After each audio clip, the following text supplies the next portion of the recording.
లాస్ట్లో దయచేసి అందరూ కూర్చోవాలి. ఎవరైనా కాగితాలు ఇవ్వాలంటే లాస్ట్లో ఇవ్వండి. అకేషన్ కూడా అర్థం చేసుకోవాలి. తెలుగుదేశం పార్టీ కార్యకర్తలు వచ్చి ఒక పవిత్రమైన సంఘటన జరిగినప్పుడు మీ ఒక్క వ్యక్తి కోసం ఆ పిటిషన్ ఇవ్వాలని నేను ఎప్పుడు తీసుకుంటున్నాం. మీరు రండి, తీసుకుంటాం. తెలుగుదేశం పార్టీ కుటుంబ సభ్యులందరికీ నమస్కారాలు. ఈవేళ శ్రీ నందమూరి తారక రామారావు గారి వర్ధంతి. ఎన్టీఆర్ మనందరికీ దూరమై 30 ఏళ్ళు అవుతున్నా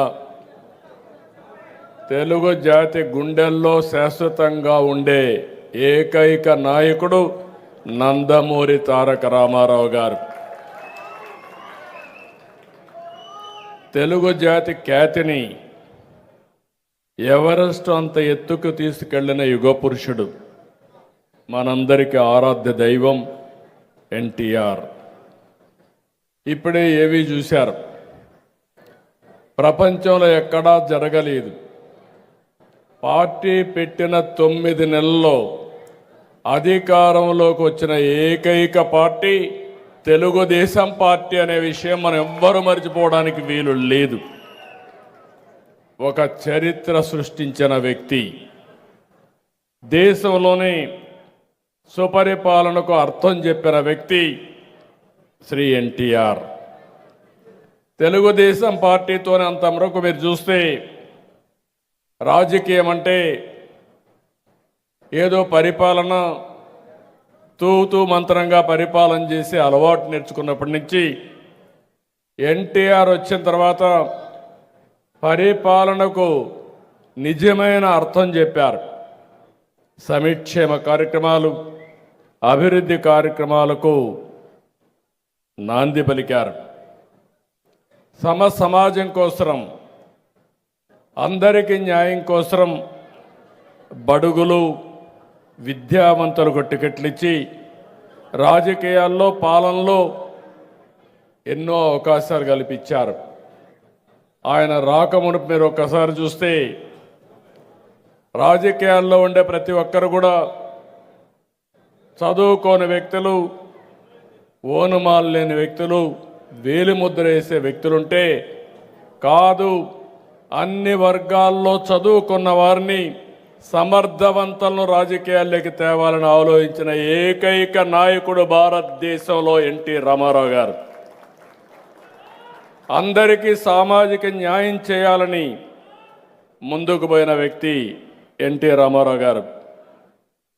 ఆ రోజు ఒకటే నినాదం, తెలుగు జాతి ఆత్మ గౌరవం. రెండోది, పేద ప్రజల అభ్యున్నతి లక్ష్యంగా ఆయన పరిపాలన చేపట్టారు. ఈరోజు మనందరికీ తెలుగు రాష్ట్రం వచ్చిందంటే పొట్టి శ్రీరాములు గారు ప్రాణత్యాగం చేసి మొట్టమొదటిసారిగా భాషా ప్రయుక్త రాష్ట్రాలకు నాంది పలికి తొలి రాష్ట్రం తెలుగు వారి కోసం ఏర్పాటు చేసింది పొట్టి శ్రీరాములు గారు అయితే, ఆ తర్వాత మదరాసి అని పిలుస్తూ ఉంటే కాదు, తెలుగు జాతి ఒకటి ఉందని ప్రపంచానికి చాటి చెప్పిన ఏకైక నాయకుడు నందమూరి తారక రామారావు గారు. పాలనలో సంస్కరణలు తీసుకొచ్చారు. బడుగులకు, మహిళలకు ప్రత్యేక చట్టాలు తీసుకొచ్చారు. ఆ రోజు మహిళలకు ఆస్తిలో సమాన హక్కు తీసుకొస్తే తర్వాత 40, 50, 20, 30 సంవత్సరాలకి ఆ దేశంలోనే ఒక చట్టంగా తయారయ్యే పరిస్థితి వచ్చింది. ఎస్సీలకు, ఎస్టీలకు రాజ్యాంగంలో ఆ రోజు రిజర్వేషన్లు కల్పిస్తే కాదు, బీసీలు కూడా ఉన్నారు, వీళ్ళకు కూడా అన్యాయం జరిగిందని మొట్టమొదటిసారిగా 20% బీసీలకు స్థానిక సంస్థల్లో రిజర్వేషన్లు కల్పించిన నాయకుడు నందమూరి తారక రామారావు గారు. మొట్టమొదటిసారిగా ఆడవారికి, మహిళలకు చట్టసభల్లో ప్రాతినిధ్యం రావాలి, రాజకీయాలకు ప్రవేశం రావాలని ఆ రోజు 9% స్థానిక సంస్థల్లో రిజర్వేషన్లు తీసుకొస్తే దాన్ని నేను వచ్చిన తర్వాత 33% చేస్తే ఈరోజు రాబోయే ఎన్నికల్లో పార్లమెంట్లో శాసనసభల్లో 33% రిజర్వేషన్ల మహిళలు రాబోతున్నాయి. అది మార్పుకు నాంది. ఇవే కాకుండా సంక్షేమ కార్యక్రమాలు, ₹2 కేజీ బియ్యం. అప్పటి వరకు కొన్ని వర్గాలైతే రైస్ తినే పరిస్థితి లేదు, జొన్నలు సజ్జలు రాగులే తినే పరిస్థితిలో ఉంటే మొట్టమొదటిసారిగా ₹2 కేజీ బియ్యం పెట్టి ఆహార భద్రతకు నాంది పలికిన వ్యక్తి. తర్వాత ఈరోజు మనం చూస్తే పీడిఎస్ కానీ ఇవన్నీ వచ్చాయని చెప్పి కూడా నేను మీకు తెలియజేస్తున్నా. ఆయన స్ఫూర్తితో మీరు ఇంకొక వారిని చూస్తే తిరుమల తిరుపతి దేవస్థానంలో అన్నదానం ప్రవేశపెట్టారు. ఒక వినూత్నమైన కార్యక్రమం. ఈరోజు 1,00,000 మందికి అన్నదానం అనునిత్యం పెట్టే పరిస్థితి వచ్చింది. దాతలే ముందుకు వచ్చారు. ఈరోజు ఏమాత్రం కూడా ఇబ్బంది లేకుండా సుజావుగా కార్యక్రమాలు జరిగే పరిస్థితికి వచ్చింది. అవన్నీ చేసిన తర్వాత ఈరోజు మనం ఆలోచించి మొత్తం అన్నా క్యాంటీన్ పెట్టి రాష్ట్రం మొత్తం దగ్గర 225 ఉన్నాయి. తొందరలో మళ్ళీ ఒక 700 అన్ని నియోజకవర్గాల్లో ప్రారంభించి అన్నా క్యాంటీన్ ద్వారా పేదవాళ్లకు అన్నం పెట్టే కార్యక్రమానికి శ్రీకారం చుడుతున్నాం. ఇదే కాకుండా ఆ రోజు మీరు ఒక్కసారి చూస్తే వృద్ధులకు పింఛను ₹35 ప్రారంభించారు. ఆ తర్వాత నేను ₹70 చేశాను.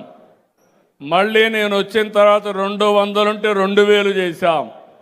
ఈరోజు 4000, 6000, 10,000, 15,000 పింఛన్ల కార్యక్రమానికి శ్రీకారం చుట్టాం. ఇది ఒక చరిత్ర. అలాంటి చరిత్రకు మనం నాంది పలికాం. పేదవాళ్ళందరూ ఉంటే వీళ్ళకందరికీ పక్కా ఇళ్ళు లేకుండా ₹500, ₹600 మామూలు గుడిసెలేస్తూ ఉంటే ఆ గుడిసెలన్నీ ఎండలకు ఇదైపోయి వర్షాలు ఎగిరిపోతూ ఉంటే కాదు, పేదవాడు ఉండవలసింది పక్కా ఇళ్ళని నినాదమే కాకుండా ఏర్పాటు చేసి చూపించిన వ్యక్తి ఎన్టీ రామారావు గారని చెప్పి నేను మీకు తెలియజేస్తున్నా. మళ్ళీ ఈరోజు ఎన్డీఏ ప్రభుత్వం, తెలుగుదేశం ప్రభుత్వం ఈ రాష్ట్రంలో ఒకటే హామీ ఇస్తున్నాం. ప్రతి ఒక్కరికి గ్రామీణ ప్రాంతాల్లో 3 సెంట్లు, పట్టణ ప్రాంతాల్లో 2 సెంట్లు, ప్రతి ఒక్కరికి ఇల్లు కట్టించే బాధ్యత, ఇంటి భద్రత ఏర్పాటు చేస్తాం.